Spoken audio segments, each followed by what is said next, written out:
بسم الله الرحمن الرحيم. وكالة الوئام الوطني للأنباء والوئام تي في تستضيف لكم اليوم عمدة بلدية تجنين السيد أحمد سالم ولي الفيلالي.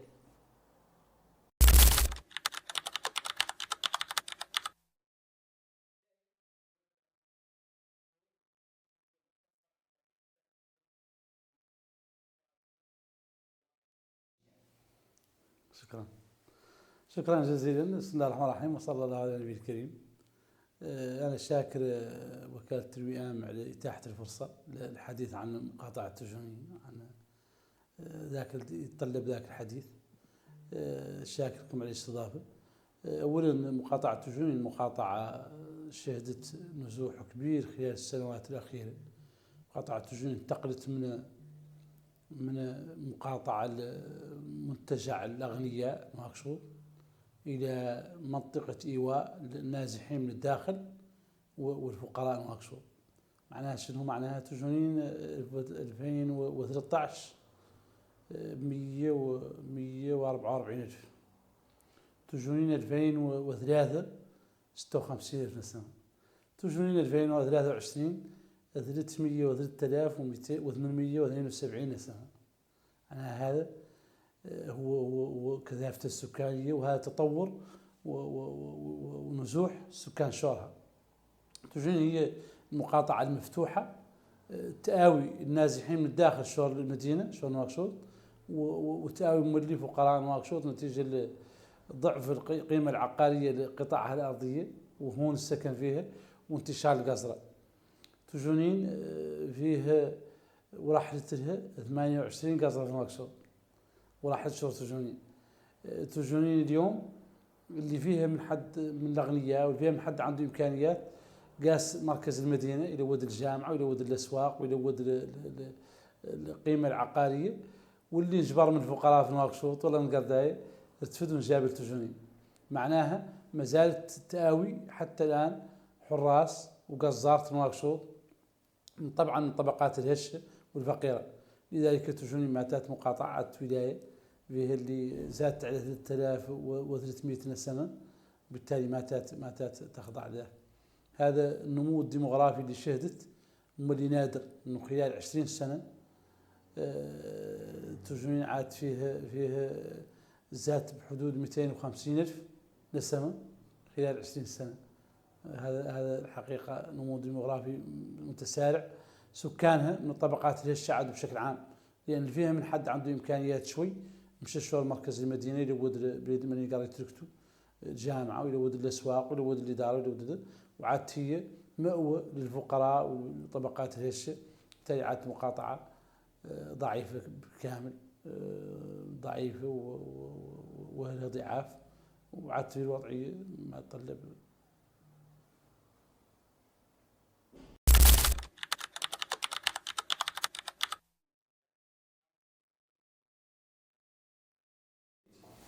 شكرا جزيلا على السؤال. على كل حال السنة كانت سنة صعبة، كانت سنة أنا استلمت المهام في وسطها، وكان ذاك له تأثير لأن جميع الإمكانيات المتاحة لتسيير البلدي سوى التسيير وسوى التجهيز فات تخطات. رغم ذلك كامل واضح للمولي على المنجز أنه يكون ملموسا أو لا يكون. المنجزات والكلام عن إنجازات ما هي ملموسة، إنه ما فات عاد مقنع للناخبين. لذلك توجهت مباشرة شور بعض المسائل اللي الحقيقة كان ضرورة. أولا توجهت شور التعليم بصفه الرافعة الأساسية لأي تنمية، وجبرت المدارس تعاني كاملة ما فيها حراس، وإن وجدوا حراس يوجدوا وحدين متطوعين معدينها سكن وتوف ويمشوا منها يشتغلوا ويرجعوا لهم معدينها سكن وتوف. وإلى اللي جبروا إعانة واحدة سنوية.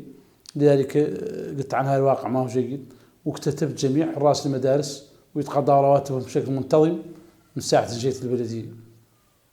المدارس نفسها كان فيها بعض الحاجة للترميم لبعض المدارس، وكان فيها حاجة لوجود الماء، وكان فيها وجود الحاجة أكرمكم الله الحمامات يعودوا التلاميذ يقضوا فيها حوائجهم، وبالتعاون مع آخرين مع جهات أخرى. جهة نواكشوط مثلا استطعنا نوفره في كل مدرسة.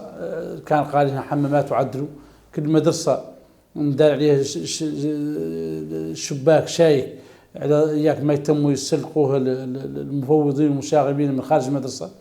كل مدرسة ندار فيها خزان مياه، إذا عاد ما كان فيه الماء، إذا عاد ما هو كل وقت جاي يعود فم خزان مياه احتياطي يعود فيه الماء. اهتمينا بذاك الجانب. اهتمينا بجانب الصحة، حيث أن مولي رممنا النقطة الصحية للبلدية. وأخيرا بنينا مركز صحي متكامل سنستلمه في الأيام المقبلة عاد جاهز، وهذا كان مهم. كذلك اهتمينا بفك العزلة في بعض الأحياء كانت معزولة، وكانت بعض الخدمات ما يقدر توصلها، وخاصة مدة عنده بوتيق أمل تشتري منه ما قد ندار فيه، ندار في منطقة خرابية اللي هي ما يقدروا يشوفوا سيارات التموين، وهذا ما تخالق اليوم، ما تخالق فهم للمزال خارج من العزلة إن شاء الله. ولا ينفك مع بداية هذه السنة مع برنامج عصران نواكشوط. اهتمينا كذلك بتنظيم الإدارة البلدية، الهيكل البلدية، تنظيم وعاها الضريبي، تنظيم أمورها كاملة، تشجير الشوارع. نحن كنا في مدخل العاصمة، وكان أي حد داخل نواكشوط الله واخذه الأول يجبر، وآخر شيء يجبر الجيفة وريحة العرصة. هذا قلعناها كامل وعدلنا بلو أشجار، وين تأخذ من تشم ريحة الأشجار اللي الحقيقة تغير ذاك الواقع، وعاد ذاك مدخل المدينة. الشارع المؤدي للبلدية كان شارع مولي ما حقيقة ما معدل معاشي، شجرناه. وهي التجربة عندما تنجح ندور إن شاء الله نعموها على المناطق. البلدية عادت عندها ساحات خضراء يتنزهوا فيها المواطنين في تجونين وفي الترحيل، عنده ساحات خضراء ما تتحكر على مركز المدينة. إذا تجونين اليوم إن شاء الله ودور تشهد نهضة عمرانية في أسرع وقت. السنة الماضية كانت سنة تنظير وتنظيم لله يخلق. البلدية كذلك وفرت زي المدرسة جميع التلاميذ المدرسة الجمهورية، وهي أول مرة يخلق زي المدرسة موفر لهم كاملين. البلدية عندها تعاون وثيق مع الهيئات الخدمية كاملة، ولا أيام التربوية والأسابيع الثقافية والرياضية. الأندية الشبابية في تجونين كاملة المشاركة في البطولة الوطنية، البلدية تتحمل على تكاليف المشاركة كاملين تخلص عنهم.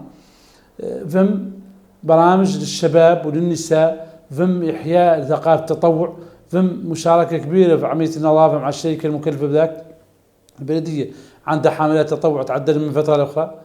الحقيقة البلدية بوسائل محدودة استطاعت أنها تتجاوز هذه المسائل كاملة. استطاعت أنها كذلك مع شح الوسائل أن توفر إعانات اجتماعية للمساجد والمحاضر والجمعيات والتعاونيات والروابط والأندية والمعوقين وأصحاب الأمراض المزمنة. ما هم كاملين يا غير بعد السبت لهم كاملين في يجبروا شيء، واللي منهم ما جبر شيء عاونته هي والله عاونت منهم قد التعاون ذاك. وإن شاء الله الآخرين مستمرة في معونتهم، مستعدة في الاستمرار في معونتهم، مستعدة لاستقبالهم بعد قاع بشكل يومي. البلدية تستقبل يوميا ما بين 300 إلى 500 مراجع من سكان تجونين، مشاكلهم كاملة مطروحة، واكثرها اللي عنده مشاكل الدواء ما شراه، مشاكل الجوع ما عنده باش يتعشى، مشاكل الجوع ما عنده باش يتغدى. البلدية هي أقرب هيئة عمومية من المواطنين، ويلجوا لها كاملين في كل يوم، ولا هي من أحسن منهم ومرحبا بهم ومتلقى لهم. ذاك قاعد تعدلهم تعدلهم ما قاعد تعدل تسعى لهم في حال يجبر بها. البلدية لأول مرة اهتمت ببناء المساجد. البلدية فاتت بناء 5 مساجد خلال السنة الماضية، ومستمرة في ذلك عن طريق مساجد الحمد لله مهيئين يبتناو. البلدية فتحت مراكز تغذية مع مفوضية التأمين الغذائي، وركز فيهم الأطفال اللي عندهم نقص في التغذية يغذوا فيهم. البلدية مع التآزر، البلدية الوحيدة مفتوحين فيها مركزين تجاريين للتآزر، واحد في حياة جديدة وواحد في تجونين الشمالية. البلدية بالتعاون مع جهة نواكشوط هي البلدية الوحيدة فيها عيادة مسرحية لمعالجة الإدمان ومحاربته، هي موجودة في تجونين. البلدية بالتعاون مع جهة نواكشوط هي البلدية اللي موفرة أكثر من 200 خزان وتم سقايتهم يوميا بشكل دوري لحل مشكلة العطش. ومع ذلك الشبكة عادت في مراحل متقدمة بالتعاون مع جهة نواكشوط الشركة الوطنية للمياه يقعد كل مواطن إن شاء الله ما توفي المأمورية ما في خيمة في تجنين مع دربين إن شاء الله تعالى. هذا الشمل الموحول فيه ما كنت محضر حتى الزواء الموضوع قال بعد هذا شمنه وإن شاء الله نواصله في الآخر إن شاء الله. طول.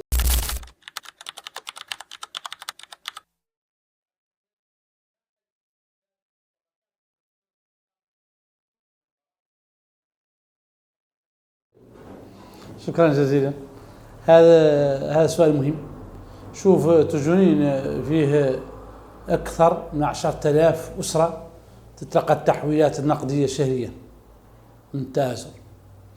تجنين من ساعة استلمت أنا مهام البلدية فيها فات توزعت مفوضية الأمن الغذائي وحدها أكثر من 20,000 يعاني الأسرة في تجنين بشكل جماعي، ناهيك عن التوزيعات اللي تعدل لمفوضية الأمن الغذائي بشكل دائم. جميع الطلبات اللي تحالها تتعامل معها بإيجابية.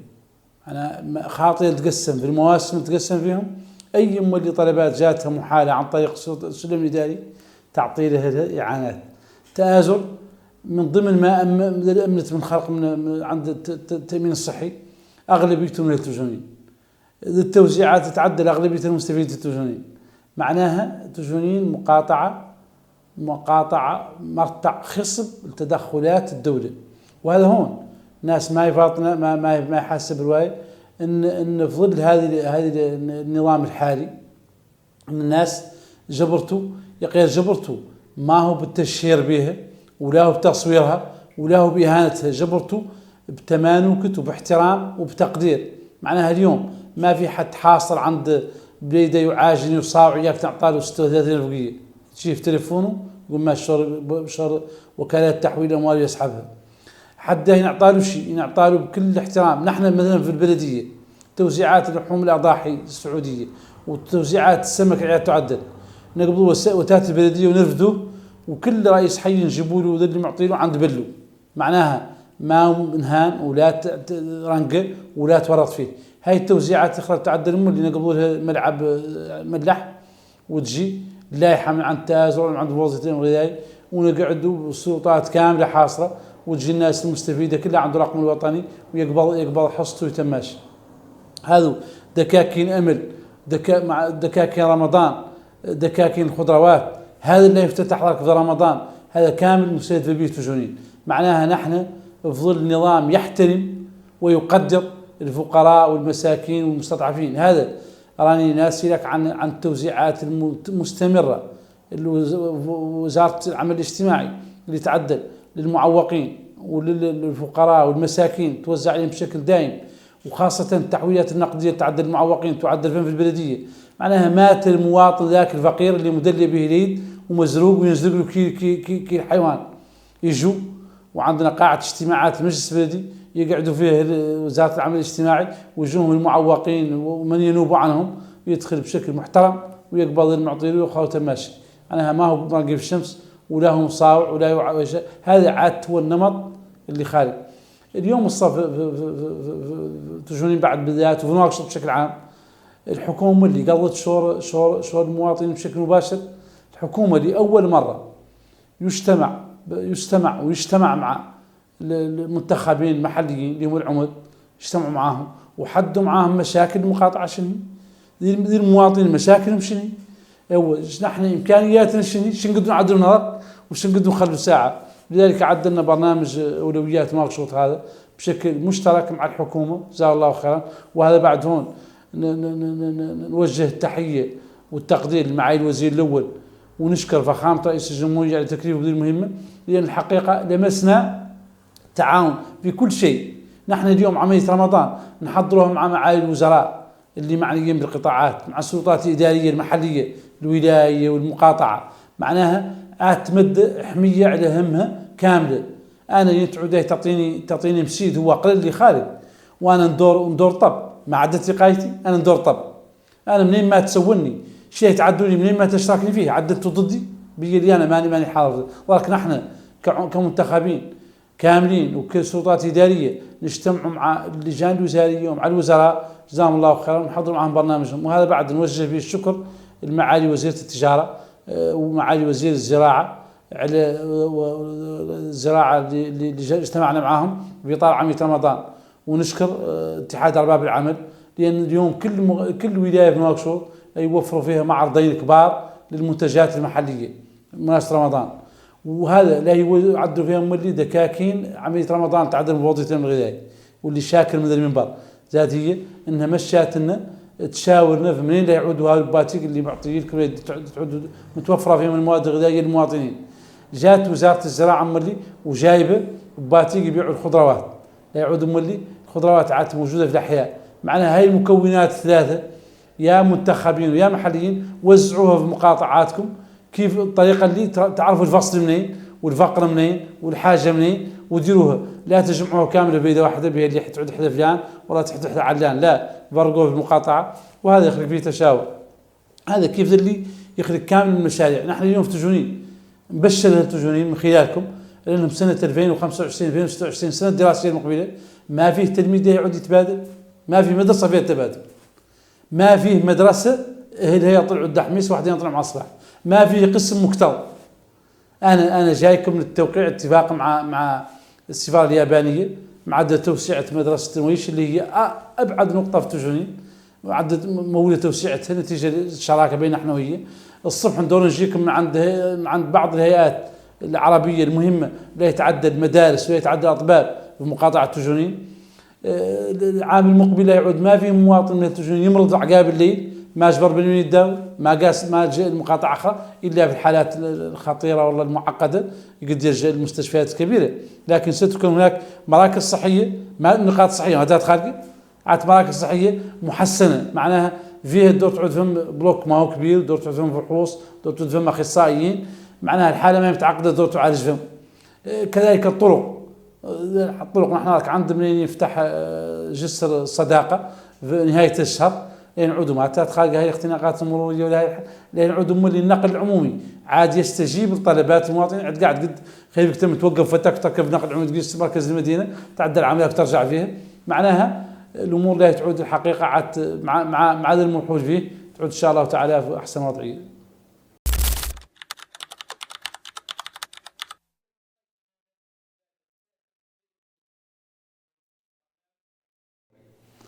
شكرا جزيلا. الحقيقة هذا قاعد جاوبت عليه ربما في جواب الأسئلة السابقة بيدي كامل برنامج فخامة رئيس الجمهورية والمواطنين تنزل عليهم مولي وتفهموه، ولذلك منحوه ثقتهم ومستمرين في منحله هو وحكومته والمنتخبين اللي عندهم به ارتباط وعندهم به علاقة. هو إلين يعود تنزال واستفادة من المواطنين ما هي وجود شوارع محترمة ونقل محترم سيعود قال له هو تنزيل لين يعود ما هو عبارة عن مراكز صحية ومدارس. شنو هو تنزيل يعود ما هو استفادة من إعانات اجتماعية بشكل دائم. مثلا هذه المقاطعة من أكبر المقاطعات، هي أكبر بلدية في موريتانيا كاملة اليوم، مقاطعة تجونية أكبرها، وهي أكبر مقاطعة مستفيدة من تدخلات ومن برنامج فخامة رئيس الجمهورية، لأن هي المستفيدة من الطرق، مستفيدة من المدارس، مستفيدة من المستشفيات، مستفيدة من التآزر، مستفيدة من المبادرين الغذائي، مستفيدة من وزارة العمل الاجتماعي، مستفيدة من جميع التدخلات المتعلقة بهذا. استفادتها كانت أكبر حقيقة في هذه الفترة، لأن هذه الفترة فترة هذه الحكومة الحالية إن هذا الله يعدلها إنه وقرع لها على أساس كم السكاني. معناها هذا كنت نقول لك لكن المدارس وعن الأطباب وعن الساحات الخضراء، من كان يحلم في الأحياء الشعبية بأنه يقعد في ساحة خضراء، من كان يحلم في المناطق النائية أنه كان يستفيد بخدمة وتقوية الكهرباء. نحن كنا في تجونين حد قد كلمات زر ما تقدر تكذب يضع في الضوء. اليوم نحن عندنا الكهرباء وعندنا المياه كما هم عندنا مقصود كامل، خلق التقوية في محطات تقوية الكهرباء، فم الإنارة العمومية، فم المياه مبارك معاها ارتبطت بمياه الخزانات الاخرى اللي في نواكشوط، لكن عودوا ما تينا نوردوا معناها ما تينا الى انقطاع الماء عن يديني، ما تينا قايسين العاصمه اللي ودول الماء، ولا العكس اللي خلقت مشكله في الخطوط الساحلي ما تا هم قايسين احنا دول الماء. عاد هذا مرتبط، هذه عاد سياسه نظام واضح له على ان هذا استمراريه وان هذا بلد يستحق هذا. الصرف الصحي وتوسيع شبكات المياه وتقوية الكهرباء، هذا شغلة النظام يعرف عنه، يدور يمشي عنه، يقعد فيه شمات والله ما تكتمل. يقول هذا بعد اطرح أسس لقيام دولة وتوفر خدمات المواطنين. الحقيقة نحن نقدر عاليا تطبيق برنامج فخامة ومذمين مولي الربط ما بين طموح الوطن وأولوياته. معناها برنامج المأمورية الأولى ذا اللي بقى منه ادخل بشكل سلس في برنامج طموح الوطن. طموح الوطن دور تعودوا شفتم مولي التشاور الموسع اللي يفتح في جميع موريتانيا، هذا نتيجة لاستماع فخامة رئيس الجمهورية للمواطنين يبان الحملة الانتخابية. معناها كان يستنطرهم ما يدورهم يزرقوا له حدا، كان يستنطرهم يدور يحل مشاكلهم. ولذلك ما نجبوا الطريقة لحل المشاكل ما هو هذه البعثات اللي تجي المعنيين وتقعد معهم تقول لهم انتم مشكلتكم شنو؟ اياك نحددها معاكم ونشوف معاكم شنو ترتيب اولوياتها. معناها تجرين مستفيده واستفادت وستستفيد ان شاء الله من نظام فخامه رئيس الجمهوريه ومن برنامجه الانتخابي ومن المشرف عليه حكومه معالي الوزير الاول السيد المختار الجاي. انا شاكر وكاله الوئام الوطني اللي اتاحت هذه الفرصه وتسخير منبرها المحترم من اجل هذا شد الاخبار مع اهل المقاطعه اللي راجل ان شاء الله انه يوصلهم لرضاها اللي انا في المقاطعه ونداول فيه. شاكركم شكر جزيل اللي اتاحت الفرصه، والسلام عليكم ورحمه الله.